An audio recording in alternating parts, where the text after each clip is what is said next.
也เป็น喺泰山腳嘅天主教堂 Minor Basilica of Saint Anne， 在彌撒梯廳嘅左手邊看到交界室 Confessional。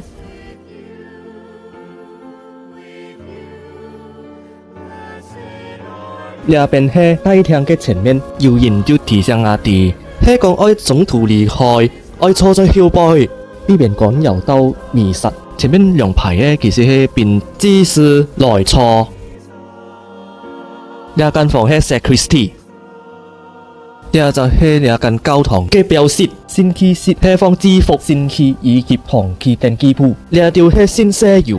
根據呢邊嘅人講，十字架唔天出有耶穌，基督教天主教嘅十字架就代表耶穌。覺得今年嘅耶誕節好快樂，我覺得呢邊好好運，由印度裔嘅阿叔來介紹呢邊嘅天主教堂嘅事物，呢邊嘅氛圍好祥和，香港人哋有機會，我哋早啲來參觀啦。